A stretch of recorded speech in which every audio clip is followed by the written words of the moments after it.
Baik, selamat sore teman-teman. Perkenalkan, nama saya Natalia Krisanti Kolo.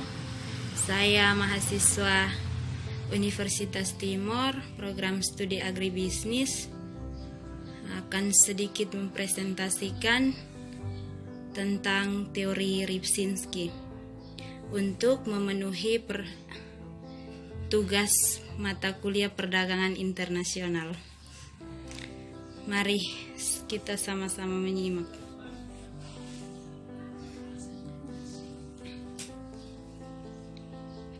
Pertama-tama, kita perlu mengetahui tentang teorema Ripsinski dikembangkan pada tahun 1955 oleh ekonom Inggris kelahiran Polandia, yaitu Tadeusz Ripsinski pada tahun 1923 hingga 1998. Menurut teorema ini, pada harga barang yang relatif konstan, peningkatan banyak suatu faktor atau faktor endomen akan menaikkan output. Sektor yang menggunakan output tersebut secara intensif dan penurunan absolut sektor lain.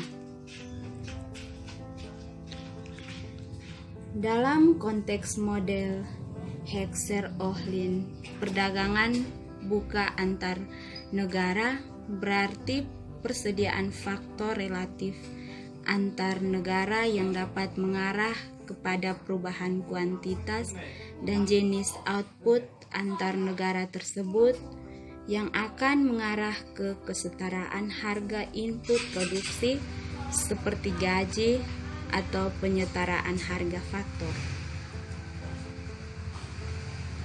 Berikut kita juga akan membahas tentang hubungan selang banyak faktor dengan output. Teorema Ripsinski menunjukkan bagaimana perubahan banyak faktor mempengaruhi output suatu sektor dalam kondisi penggunaan tenaga kerja. Tenaga kerja penuh atau full employment.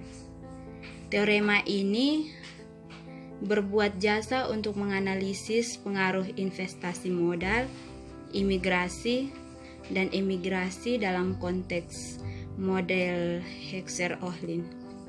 Ada salah satu diagram di bawah ini yang menggambarkan batasan buruh atau labor constraint dalam warna merah dan batasan modal atau capital constraint dalam warna biru.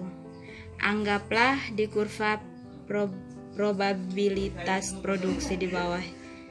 Produksi terjadi pada titik A.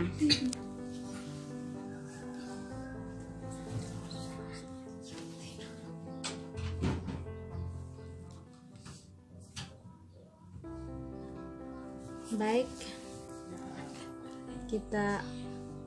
saya akan sedikit menjelaskan tentang grafik de Ripsinski theorem, yaitu anggaplah terjadi peningkatan dalam banyak faktor buruh. Hal ini akan mengakibatkan pergeseran batasan buruh ke kanan. Kurva probabilitas produksi dan produksi akan bergeser ke titik B. Produksi baju, barang yang menggunakan faktor buruh secara intensif akan meningkat dari C1 ke C2. Produksi mobil, barang yang menggunakan faktor modal secara intensif akan menurun dari S1 ke S2. Jika banyak modal meningkat, batasan modal akan bergeser keluar sehingga mengakibatkan peningkatan produksi mobil, yaitu barang yang menggunakan modal secara insentif. Sementara baju, yaitu barang yang menggunakan buruh secara insentif. Secara umum, peningkatan banyak faktor suatu negara akan mengakibatkan peningkatan output barang yang menggunakan faktor tersebut secara intensif, sementara barang yang menggunakan faktor lain akan menurun.